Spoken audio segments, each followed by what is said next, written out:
everybody. It's Glen Kuiper. Welcome to the Glen Kuiper Show, All Giants. It's a post-game edition from this afternoon's Giants win in Milwaukee. You see the gentleman on the screen right. I'll tell you who he is in just a moment. We're going to have a lot of fun with him. He knows all kinds of Giants goodies. But this is what we're going to cover today. With the series in Milwaukee, we'll talk about Bob Uecker, Luis Matos, his weekend in Milwaukee, and we'll get the minor league update. So we're going to have lots of fun with that. You know the drill. Hit the subscribe button for the Glen Kuiper Show, All Giants. We like our goodies. We want your comments. We want your questions. I try my best to answer them. But again, hit that like button, hit the subscribe button. And you can also follow me on X, formerly Twitter, at Kuiper Baseball. So before we get to our guest, which I've been jonesing to talk with him for actually quite a while. So I'm very much looking forward to the show. But we have some sponsors that we got to take care of. Since 1978, the Carrig Real Estate Team has been helping families buy and sell homes across the Bay Area with a legacy of client-first service. Whether you're moving up, downsizing, or you're making your first home purchase, trust the Carrig Real Estate Team to guide you home. Contact Mike Carrig today for a free home sale or purchase consultation. You can call Mike at 925-548-4132 and visit the website at carrigteam.com. And also, it's Tilden Properties. As an investor, one of the best places to put your money is California's multifamily real estate. That's what Tilden Properties does. Bay Area based and family owned, Tilden Properties has been building investment wealth for their clients since 2008. You need to call these people now. Get involved with Tilden Properties, 925-209-8558, and go to their website. That'll tell you a lot about what this group does. They are terrific, and they are making money for their investors big time. TildenProperties.com. All right, thanks to the sponsors as always, and let's get to this show rolling. Let's bring in my guest. His name is Cody Ballou. You guys know him. Giants fans know him. He's got the great podcast on the YouTube channel, Even Year Dynasty Show. And Cody, I know we've been trying to get you on for a while, but thanks for joining us. I enjoy your work. I learn a lot from you. And so I'm glad we can finally get together and have a show together. Yeah, I appreciate the patience getting this together. Obviously, with the family life at home, it gets a little challenging, but I appreciate you reaching out and making it happen.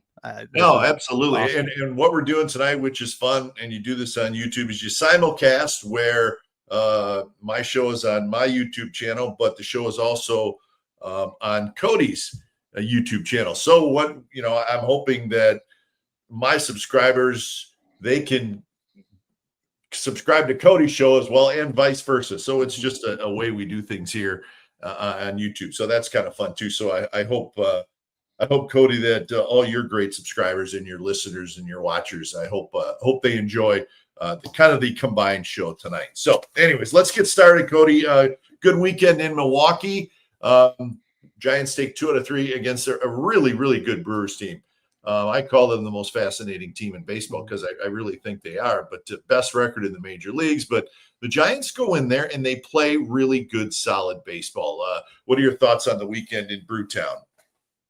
Yeah, I mean, the big thing is, if you go back even to the beginning of the year, and obviously Milwaukee wasn't playing that great at that time, but I mean, they took 5 of 7 from a very good team, and they play great baseball. They're kind of the model, I think, that, Buster should be trying to build this team to kind of replicate. Obviously, Giants have a lot more money. They have a lot, they can kind of go about it differently, but just the style of baseball, they play very clean baseball, fundamental baseball, put the ball in play, steal bags, play great defense. I think I tweeted out earlier today that they're an incredibly fun defensive team to watch, other than when they're playing your favorite team, because I felt like they robbed about a dozen hits in this series from the Giants. But it almost frustrates you seeing how the Giants took 2 of 3 in this series, because you kind of wonder, where has this play been for 2 months? 2 months, yeah. Yeah. So, overall, a lot of positives. They played, some of the young guys obviously stepped up, but almost a little bittersweet given how the previous 2 months has gone. Yeah, I think that's fair. And you're right. The Giants played clean. They didn't make any errors. Brewers actually made a couple errors, but and that's been an issue for 2 months. The defense, but the couple things that stood out for me, and to the Giants' credit, I thought they showed me something this weekend because they played good baseball, which is what we're talking about. They showed some fight, and even offensively, which is they score runs and it's like, oh my gosh, they could do it if they try. But there's been so many nights where they just do anything. But they fought offensively. They still struck out too much. But I said it the other night, Cody. I said the strikeouts are an issue that's not going to be fixed this year. It's just what we're going to have to live with. But they fought, and I thought, you look at that 9th inning today. Every guy had a good at bat except Evers. So it was fun to see. Now, we haven't seen near enough of that, but I just thought they showed some spunk this weekend in front of big crowds in Milwaukee, a tough place to play. And I want to see this team just continue to fight for the last 5 weeks, because that to me will show me something about this group. And if they do that, and if they can tighten it up, they're going to win some games. We just don't want this to get ugly the last 5 weeks. Yeah. I agree with that. I don't think this team, I had them winning like 86 games this season was kind of my thoughts. I thought they were going to play better baseball, top to bottom, pitch better defensively. I thought they'd be better than they've been. That's for sure. And I didn't anticipate them being one of the worst situational baseball teams I've ever seen, both on the bases and offensively. But they weren't the first 2 months. I think that's that frustrating part, right? That's 100%. The frustrating part for the whole year. They were a good team for 2 months, and just like that, they turned into a bad team. That's what I can't figure out. Yeah, and there were some signs earlier in the year where you kind of wondered how sustainable is this? They were dominating with runners in scoring position and 2 outs, like situations like that, and then squeaking out a lot of close wins. So, there were signs, but you also had Adames wasn't swinging the bat well. Ramos went through a pretty big slump early in the year, then got it going. They didn't have Devers at that time. So you kind of thought, oh, when all these guys get going, it'll be fine. Even if some of the anomalies, regress towards the mean, you think some of these big hitters step in. But I think they're an imbalanced lineup. That's kind of the best way I can put it. They have good power, but a lot of swing and miss. And when you're playing in Oracle Park, I don't think that's necessarily the best strategy offensively, because sometimes it's going to neutralize that power. And they don't run a lot. They don't steal bags. They don't, take the extra bases. And then they're also running into outs. So it's just, they need to tighten up the style in which they play. Yeah. And you know what, we're going to talk about that a little bit later on in the show, because I agree. I think, everybody knows now that there are some changes that need to be made. And we'll see if Buster does that, or at least he's going to try to do it. But interesting, Ryan Walker closed it out. Looked good. He's looked a little bit better lately, I think. Randy Rodriguez, I guess they said after the game he had a little arm soreness on Friday. I don't think this is terribly uncommon. I think Randy Rodriguez, there's, from what I've heard and been told, is, there's times where, the arm doesn't necessarily bounce back the next day. And I think that's something that, the Giants will keep a close eye on moving forward into, next year. Is he the absolute closer next year? I do think, I think his arm barks a little bit at times. And I do believe that's something that the Giants watch pretty closely. Yeah, I agree. And Walker really has looked much better for the last couple months. I would love to see Randy just get every save opportunity, good, bad, however it goes for the rest of the way. But, if his arm's not right, you can't, obviously can't throw him out there today. So I think it's important, along with some of the young guys, Randy is included in this, where I think it's important just to see how he handles the role going the rest of the way, because realistically, they're probably not going to go 20 games over 500 the rest of the way. So the playoffs are going to be a far-fetched, goal for this season at this point, but at least you can have an idea if he can handle it as a closer going into next season, or if you need to try and address that. Yeah, and I think that the bullpen is going to have to be reworked, I think, for next year. There's certainly some holes there. Cody Ballou is our guest from the Even Year Dynasty show, and we appreciate Cody stopping by. Today in Milwaukee, big day. And Cody, I don't know if you knew it, I grew up outside of Milwaukee, so I kind of get the Bob Uecker thing. I'm sure if you're not from Wisconsin or from Milwaukee, you know who Bob Uecker is. Great baseball announcer, great entertainer. Maybe you don't fully get it as far as his popularity, but big day today. Uecker unfortunately passed away this past off season. Today was kind of the celebration of life, as they like to call it. But 54 years as a Brewers announcer. If you think about that, Brewers became the Brewers in 1970, right? They were the Seattle Pilots for 1 year in 69. Bud Selig buys them in 70, and Bob Uecker becomes their announcer in 71.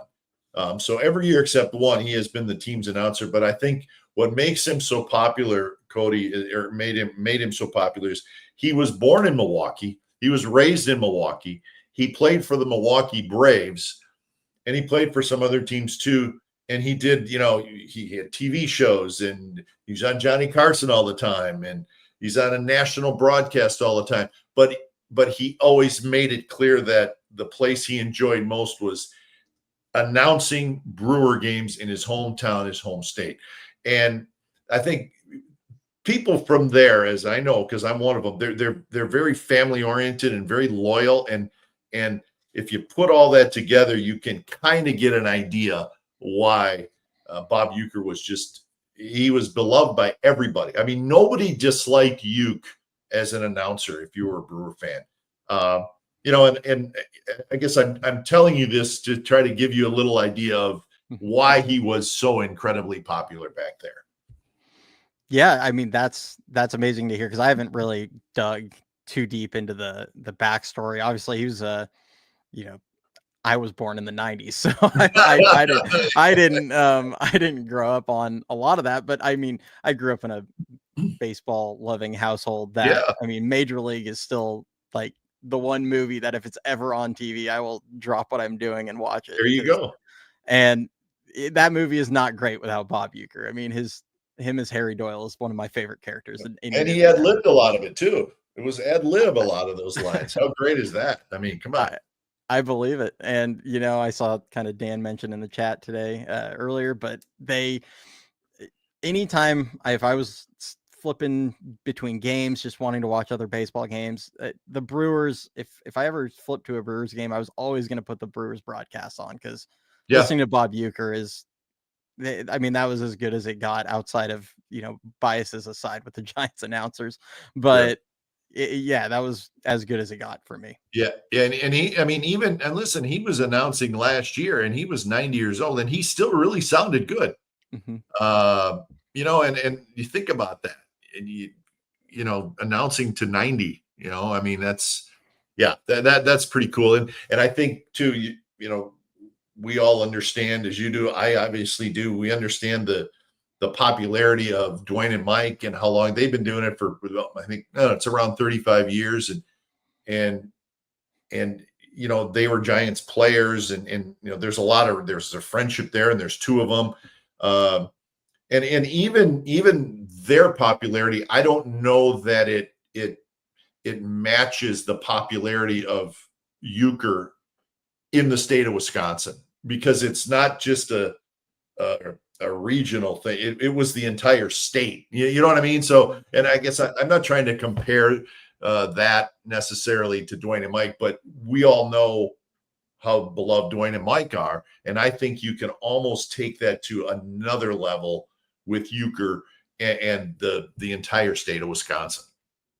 Yeah, I think you can feel it just on different social medias.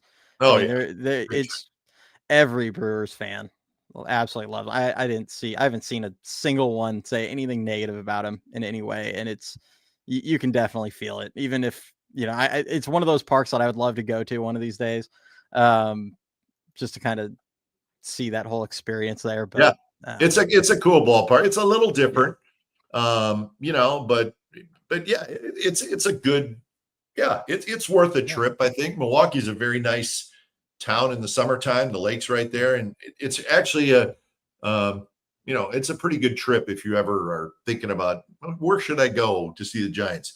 Yeah, because you know you're going to see it, right? If it's raining, close the roof, you know. So, anyways, I kind of wanted to give people a little feel for, you know, the Bob Uecker thing and why it was such a big deal today, and it was, and he was a good man. Unfortunately, you know, we lost him. So, anyway, so let's get to our next subject. I think you're going to like this one, Cody. It has to do with the Giants outfield. Okay, and it's something I've been talking more about lately, but before we get to, you know, what are they going to do? Let's talk a little bit about Matos. He's been such a hot button topic, really, for probably 2 years.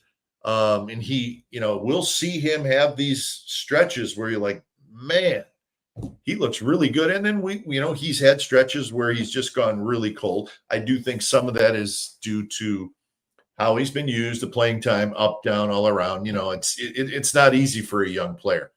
I said a couple weeks ago, one of the things I wanted to see from the Giants in the final 6 weeks was pick a young outfielder and play him every day. Yeah. Whether it's McRae, whether it's, you know, Matos, Luciano, Gilbert, pick one and see what you got. And I think Matos was probably the choice because he's out of options, and you know they have to make a decision on him next year. So I think this is the right guy to do this with. And we saw him over the weekend. I wrote it down. The last 4 games, 8 for 15, 2 homers, 2 doubles, a triple. So he's in one of those heaters where he looks really good. Give me your thoughts on Matos, and then, you know, maybe we can talk about this if he is the kind of player that Buster's looking for moving forward in this outfield. And we'll talk about this outfield situation. But what are your thoughts on Matos? Not just what you've seen this weekend, but just kind of the overall last 2 years of him. Yeah, you know, it's really interesting because if you watch what he was as a player in 2021 to 2023, 2021 used the whole field, sprayed line drives. 2022, he dealt with a quad injury and, you know, got a little chase happy, probably built some bad habits in San Jose and was chasing a bit, and high A pitching exposed that. And then 2023, you know, the directive was control the zone, and he made huge improvements. And that's why he absolutely torched double A, triple A, and got up to San Francisco. And as a 21-year-old had a, you know, 250 average, and, you know, clearly needed to add a little strength. He needed that little extra oomph on the ball as he hit it. But, you know, he showed how he could develop into a really good high average, high contact, you know, potentially high on base, because the average would carry that, but with some decent speed. And then he adds the weight in before 2024. And now all of a sudden, the last 2 years, almost inexplicably, all you see him do is trying to pull the ball up in the air to left field. And that can't be his game. You know, he's a guy that needs to be up the middle, using the whole field, hitting line drives. I mean, if someone wants to hang a breaking ball to him with count leverage, then absolutely go put both cheeks into a swing and try and park one. But, you know, if you're his game should be being a doubles hitter, high average hitter, and using his speed a little bit. Because, I mean, he's shown this weekend he can swipe a couple bags. There's no reason over a full season he couldn't get you 20-ish, especially with the new rules. And like that's going to need to be his approach. And since he's been back, we've seen him using the middle of the field a lot more. He's being way more selective at the plate. And yes, he chases a little bit, but it's felt, at least now, it's feeling more like, you know, he's protecting. It's less of the chase with no strikes, 1 strike. It's been more of the 2 strikes and he expands his zone a little bit, which I'm all for. I'm tired of watching them watch strike 3. So I'm okay with that, but you're seeing more of it. Him punching the ball into right field against Can't remember who was on the mound for the Brewers. Yesterday. Yeah, that's what you Yeah. need from him, with 2 strikes especially. Yeah, I mean, he came up earlier in the game, and Chapman was on first, and he ended up drawing a walk in that at bat, but he came up earlier in the game, and they had that huge hole on the right side. And I mean, I texted my co-host on my show, and I go, 2023 Matos would hit 700 against that defensive alignment because of his bat control. And then he did it later in the game, and he actually punched one through. And it was do that more because that should be his game. And will he sustain it over 30 something games? That remains to be seen. He's going to need to, if he wants to play his way into a big role next season, but obviously the production isn't going to sustain. He's not going to hit 500 forever, but the approach is what I want to see. And hopefully he doesn't get back into being chase happy. I think having this runway is going to help him, not having the fear of, I make one mistake and now I'm going to sit for 5 games. I think that'll help him, with Schmidt and Ramos, there's kind of a couple test cases out there that show that plate discipline absolutely can improve with consistent playing time. So we'll see. Yeah. So my theory on it, and I think you're right on. I do think when he sees a pitch that he can drive, he does let her rip pretty good, which, I'm okay with that. You're right. It's the wild swings of missing. But here's my thing for next year. And I've thought a lot about this. I think the Giants outfield needs to be, I don't want to say completely redone, but it needs to have a different look. And let me explain it, because I don't want it to sound like I'm nobody's any good and let's trade them all. That's not what I'm saying. But I think you need to look at, first of all, Jung-Hoo Lee's not going anywhere, right? Long contract. Mm-hmm. He showed some improvement this year. He's going to be there. But I think we need to be open to the idea of, hey, you know what? Maybe Jung-Hoo Lee plays right field. Maybe Jung-Hoo Lee plays left field. He's going to be fine wherever he plays. I think if you played him in right field, I think he would be really good. He's a very good defensive outfielder. I would like to see some type of, probably a center fielder that catches everything, that's got good speed, that's a disruptor, that causes havoc, that drives a pitcher crazy. I think that's the kind of player that the Giants need. Guys make contact. I think they may need a couple of those, but I would love to see them get a center fielder that can do that. I don't need a home run hitter. They got enough. They got enough. They need some guys who make contact, run around, catch everything. Kind of like, as an example, Cody, and I don't, not saying these are the guys to go get, but as like the Diamondbacks outfielders, right? These guys are running around, catching everything, and at least when they play the Giants, there's a double. There's you're not going to get Corbin Carroll, but my point is some type of player that is an energy guy. I think that's what they need. And then left field or with Ramos, I think you got to make a decision on Ramos. Is he a cornerstone guy? Is he going to improve defensively? Are his baseball instincts going to improve? He's a good offensive player. We saw it today. He has some holes. He's a strikeout guy. Mm-hmm. So I just think there needs to be somewhat of a different look in the outfield in 2026. What do you think?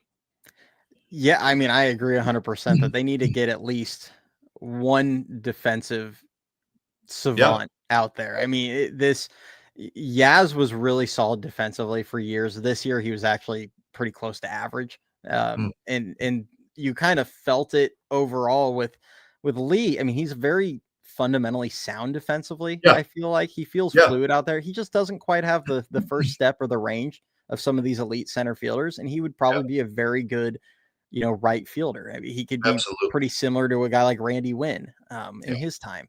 But, if he was a high-end defensive outfield or center fielder, you could probably handle having average to below average in the corners if he was like an elite defensive center fielder, but he's not right now. So Yeah. you kind of look across the board, and you have Ramos is having a really tough season in left field defensively. We've all seen it. He'll flash some really great plays out there, but like you said, there's some baseball IQ at times It's a that, concern. It's a yeah, concern. Yeah. which is totally valid. And I saw Bake That Dough put it in the chat a few minutes ago, but I do question whether or not you could justify having Ramos and Matos out there as your opening day corner outfielders next season. Yeah. I think that's more than fair. I do. I agree with you. Because that's because Matos, he hasn't mastered the outfield yet either. Yeah. Right. So that's kind of my point, Cody, is I don't know who should go or stay, or I just know Lee's going to be there, and I think they just need they need a new look out there. That's what I'm saying. Yeah, and I agree. I think it's funny because between the two of them, watching both, I feel more confident in Matos figuring it out defensively. And he's got a better arm. He's got a little bit better range. It feels like better arm. I think he's a little more comfortable going back on balls. Like there's some things with him that I feel like he should be a better defender than he's been.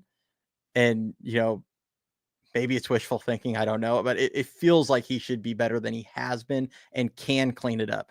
With Ramos, I kind of wonder at times, but then also you look at what Ramos did last season in the corners, not center field, but in the corners, he was a average to slightly above average defender. So then I have to wonder, is it just mental with Ramos right now where it's just I do.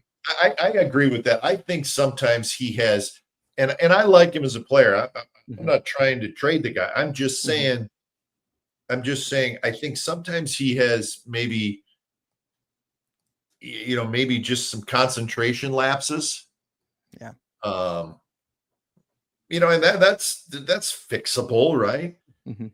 But I also think Cody is, if you're looking for something else, a different kind of player, he is still an attractive player to other teams because he's not going to cost you anything next year. He's not arbitration eligible for 27. We're talking about Ramos. Mm-hmm. He's got offensive skills. I'm not sitting here saying get rid of this guy. I'm saying maybe we need a different style player, and he's a pretty good player that you could see. Could you get something else for? Just a theory, just a thought.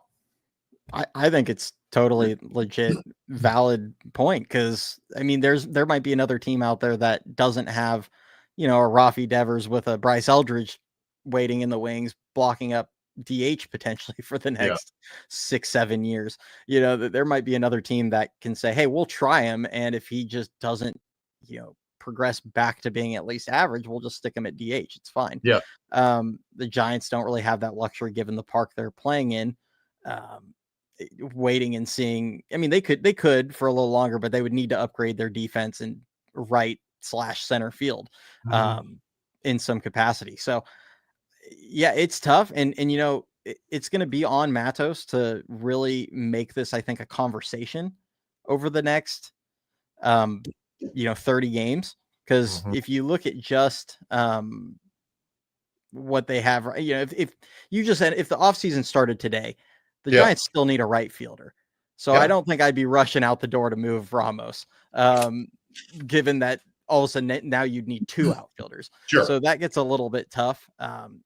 If Matos really forces the issue, he could be that other style player that you're referring to, high contact, hopefully high average type player. And at that point, then maybe you're a little more open to, moving Ramos and trying to go get a center fielder or a right fielder and seeing if Lee can progress. I don't think the Giants are going to move Lee off center field in 26, but I think it's something that they should at least be exploring, getting a better defensive center fielder and shifting him over. Yeah. Yeah. Well, it's going to be interesting. I guess it's just something I've been thinking a lot about because, I think the infield it's pretty well set. I don't think anybody's getting traded. Who knows, right? We don't know, but I mean, Chapman, Adames. I think the Schmidt thing for the next 5 weeks is huge. Mhm. If he can show that he's, legitimate guy, not just so. Yeah, I think he can do the job. No, they need players who are above average players, right? So let's watch to see if Schmidt does he have the look of becoming an above average player offensively and defensively? I don't think we can answer that yet. He's made huge strides at second base and as a hitter. And I like it. And he plays with the little, but like I said, you don't need average players anymore. You need guys that are better than that. And is he going to be better than that? I hope so. Because that would give you a second baseman for a while, right? Yeah. That's another thing to watch for. Devers is going to be at first. Whatever Eldridge comes up, that I'm not worried about first base DH at all. That is going to be fine. But to me, that's I'm watching the second base thing closely as well, just like I think we're all watching, Matos. It's important. Are they guys or are they just, yeah, okay. Dodgers don't have, yeah, okay, guys. Padres don't have, yeah, okay, he's okay. No, you're not going to get it done with those kind of guys. So let's hope that, these guys show. And I hope Matos is an everyday player for a long time. I hope Schmidt is. I just don't think we know that yet. And I don't think you can plug him in. I don't even think you can plug Schmidt in yet. But I hope that you can. So, what do you think of Schmidt? And then we'll move on to the Cody expertise of the minor leagues. Casey Schmidt. Yeah, I really like what we've seen growth-wise out of Schmidt. I think there's reasons to believe he can continue improving. At second base, I know talking to him in the offseason, it wasn't obviously his natural position. And that's something that I think it's underrated for him in his career. He's never gotten to just post up at a position at any point in his career. Even this year, we're seeing it where he played first. He then got to settle in at second, but then Chapman gets hurt. So he gets thrown back to third. And now he's back at second. And he's just been kind of bouncing around almost weekly, it feels like at times. So I like his upside. I think he can be a plus defender at second. Maybe his range isn't going to be the greatest, but his arm, you feel the effects of it every time they turn a double play. That that he makes the throw. His arm's valuable on relays. He's pretty smart as a defensive player, so I think he has the value there. The bat, his chase is cut way down this season. His walk rate's up a little bit. He's been showing the improved power over the last 2 seasons. It's kind of crazy. You look around at second baseman around the league. I'm not 100% sure you're going to find a much better option there going into next season, unless a Bo Bichette type says, hey, I'll come and I'll play second base. There's not a ton out there that's a big upgrade over him. And you look at the Giants where they're locked in position wise. I mean, really, there are only spots that they could legitimately upgrade offensively, especially is probably second base, one of the outfield spots. I'll leave it kind of open-ended there, but one of the outfield spots and catcher. I mean, those are the only spots they could really upgrade offensively, because everywhere else you're locked in with Devers and Bryce, Chapman, Adames, Lee in center, and probably Ramos or whatever other outfielder you keep. So, but I think too that's one of the reasons why I've been thinking a lot about this, because the players that are going to be out there, Chapman, Adames, Devers, and at some point Bryce Eldridge is going to get here. They all strike out a lot, and that's fine. They do it. It's frustrating. We all hate it, but that's the kind of players they are. They're run producers, and it's going to happen. But I think the Giants need to supplement those guys with contact hitters. I'm not talking about slap hitters. I'm just saying, Lee puts the ball in play, doesn't strike out a lot. So that's sort of my thinking moving forward. Okay, if you got 4 guys in your lineup who strike out a lot, okay, let's not have 7 guys in the lineup who strike out a lot.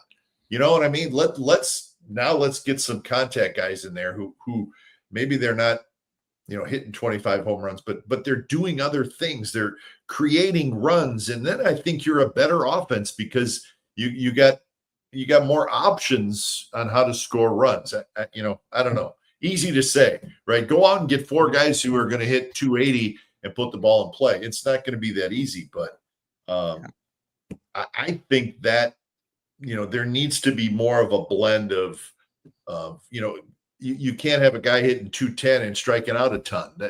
That's just like the worst thing ever, right? So, anyways, all right, let's go to your expertise, Cody. I'm telling you, folks, Cody Ballou is a Giants minor league genius. That's what I'm calling you. I've watched your shows.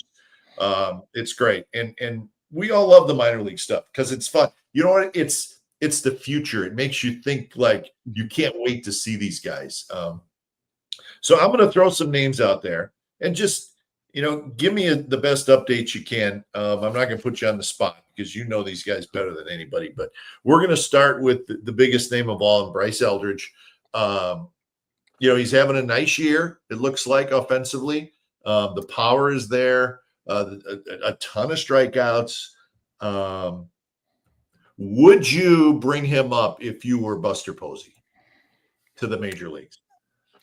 At this point in the year, once he had that hamstring injury where he missed another 3 weeks, because he's actually had 2 of them in Sacramento. Once he had the second one, I would say the answer is probably no at this point. If he was, he had a couple hot weeks, if he was still riding that wave, you maybe you consider it for, a couple of weeks, but I don't want him to go up and then back down. If you're going to bring him up and play him. Number one, play him every day. Like, I don't want him coming up and sitting. That does nothing. I want him to come up and play, and I don't want him to go back down to start next season. Like, to me, it's either you bring him up and you just say, here's the keys, and we're going to give you a huge runway to figure it out, which, to his credit, he has done at every level. But at this point, with kind of what's going on in his development, I'd give him the rest of the year. I still think there's a great chance he's on the opening day 2026 roster for a variety of reasons. But for at this point in the season, I think he could just benefit from getting another 100 at bats in AAA. Yeah. And you know what? And after that, maybe take a little break. He's played a lot of baseball in the last couple years, with Arizona League and all that stuff. I tend to be with you on that. I don't think the Giants want to bring him up. I think they feel like, is that the right thing to do for him? And, so I don't know. I know fans would love to see him. I would love to see him. Right. But yeah, my guess is I don't think it's going to happen. So my next question to you is, there's some talented players in AAA, but they're also, they have warts, as we like to say. There's some deficiencies. Marco Luciano has shown great power. The batting average is low. Grant McCray, I've talked a lot about Grant. The tools are there, man. Like, he's got he's got more tools than any of these guys we've talked about tonight. He just strikes out way too much. Yeah. Is there, with guys like Luciano and McCray, do you think they have value when other teams are looking at them as possibility that the Giants could trade these guys and not just one of them, maybe a package, whatever, if you can get a pitcher, well, whatever. But do they have any value is I guess my simple question. With Luciano at this point, it's going to probably be pretty minimal. Maybe he could be used as kind of a sweetener on a bigger deal. Or you're going to probably end up trading him in spring training, kind of similar to how they waited until a week into the year for Bart, but similar to that, where every team in the league knows that you're going to let that guy go.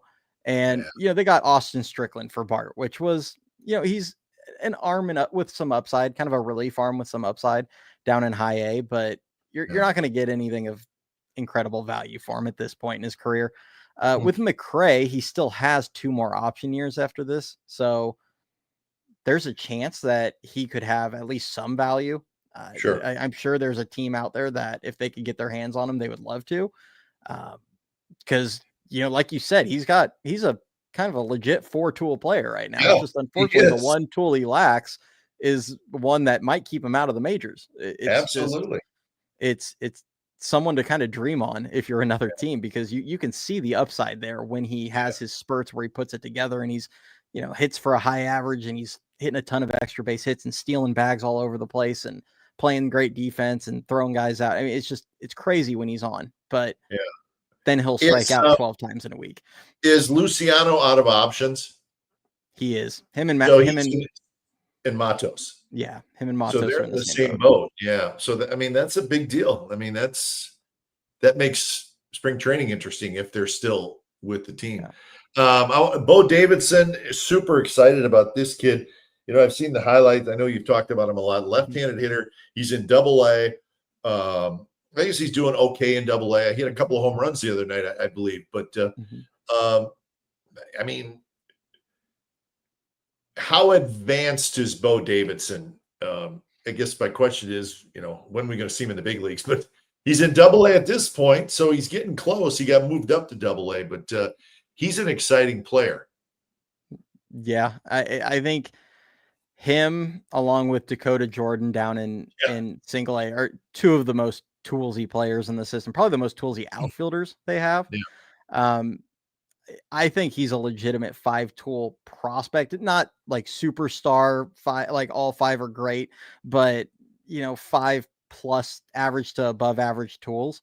But that said, I don't think you're going to see him until 2027 at the earliest. And that's if he has a really good year next season, gets to AAA and has a few hundred at bats there. And then maybe you see him sometime in 2027. He is, he kind of fell into some habits late in his high A career, chasing a little bit more. It carried over a little bit into Double-A because he was chasing more, but the contact issues weren't there. He was still making a ton of contact. Since he's gotten to Double-A, tougher pitching, swinging and missing a little bit more, but you're starting to see him adjust to it. And I mean, almost no hitter has gone to Double-A in the last decade and just played well there right away for the Giants. I mean, Richmond is a really tough place to hit. That league in its entirety is really tough. So he's starting to adjust. I think he's right around league average when you look at things like WRC plus and all that. So he's not, struggling mightily there, but there's definitely an adjustment going on. Yeah. All right. So I want to finish the minor league report with, and this is the area where Giants people light up, is the lower level minor leagues. I know they got a ton of pitching down there. I've talked to Kyle Haynes, the senior director of player development, about it. But they have a couple infielders that could move quickly, even though they're very young. Tell us about the lower levels. We're talking, Arizona Complex League, even the Dominican League. But there's some reason for major excitement here with a couple of Giants infielders. Am I correct there? Yeah, 100%. Even, they drafted a couple pretty early this season, even with Keelan and Miola. Both of those, Lorenzo is currently in San Jose playing. He hit a homer the other day, has made a really nice defensive play to open one of the games. Keelan's unfortunately injured. I'm not sure what that injury is, but he is on the IL. Both those guys can move pretty quick, I feel. And then Johnny Level, he might be the most talented of the guys in San Jose. Little guy, right? Yeah, kind of built like a fire hydrant. He at good speed still. He moves well. He'll swipe you bags. He'll hit for power. I don't know if you saw, he hit a 96-mile-an-hour fastball that I think was about chin high out the other day. He's strikes out or walks about as much as he strikes out at every level so far. Really advanced player, and he's only 18 years old. I think he's going to be the next addition to the top 100. He'll be the next guy to get the big national attention. Wow. And then obviously if you go down to the Dominican, you have Joshua Gonzalez, who's, I think that's the guy that everybody is really, I mean, we've been hearing about him as an international, 15-year-old, 16-year-old, for a couple of years. Incredible speed. A lot of scouts think he's going to stick at shortstop just fine. Switch hitting, has big power. I think he produced like 109 mile per hour exit velocity as a 16-year-old at one point this season. That's crazy. Which with a wooden bat as 16, Yeah. that's pretty insane. So there's a ton of potential down there to dream on, and a guy that's going to, knock on wood, everything signs like he should. They have a commitment with the #1 international free agent for this upcoming signing period. So pretty crazy. That is crazy. Yeah, I read that. Luis Hernandez, I believe, is his name. And so I know, everybody I talked to, they said down there, that's where the real action. There's a whole bunch of young pitchers, so that's the future. It's a ways away, but it's still it's exciting to know that there are things there, and that the Giants minor league system has made a lot of progress. And I know you know that better than anybody, but it has made a lot of progress in the last couple of years, or even in the last 12 months. Yeah, 100%. And if you look at San Jose's, where they stack up against the California League in almost every category, whether it's ERA, walk, strikeouts, and all the things, and then offensively, they basically lead the league. They are first in the league in almost every relevant category in that league. So it's not an accident that they're far and away the best team in that league so far. So, and they've dealt with a lot of movement. They've had a lot of players get promoted from San Jose to Eugene, and then a bunch of guys come from the complex league to San Jose, and it just doesn't seem to matter. They just have a ton of talent, and they seem to just keep winning games.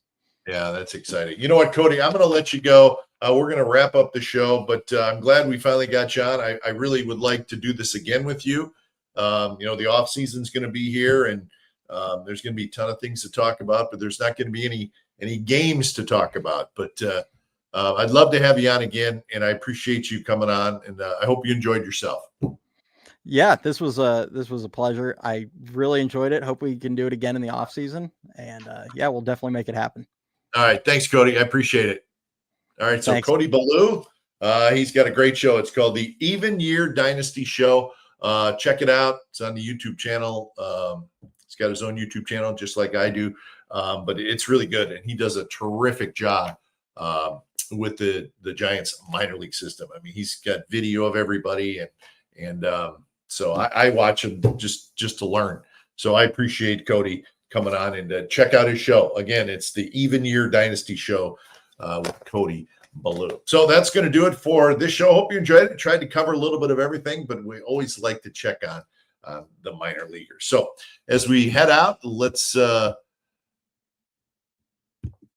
our sponsors happy, okay? We got to do that. Carrick Real Estate Team, they've been helping families buy and sell homes across the Bay Area with a legacy of client-first service since 1978.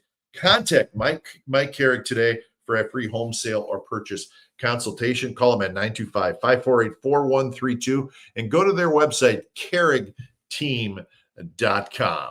That's the Carrick Real Estate Group. Good people there.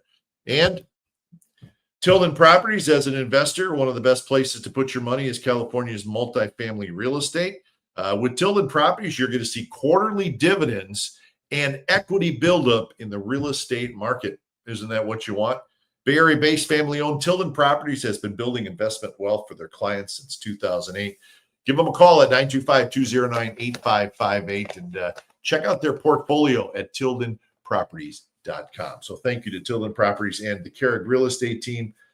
Good, loyal sponsors. Hope you enjoyed the show, everybody. Remember, hit the subscribe button. We love the subscribers. Everybody's been checking in on that, and we've been gaining subscribers big time lately.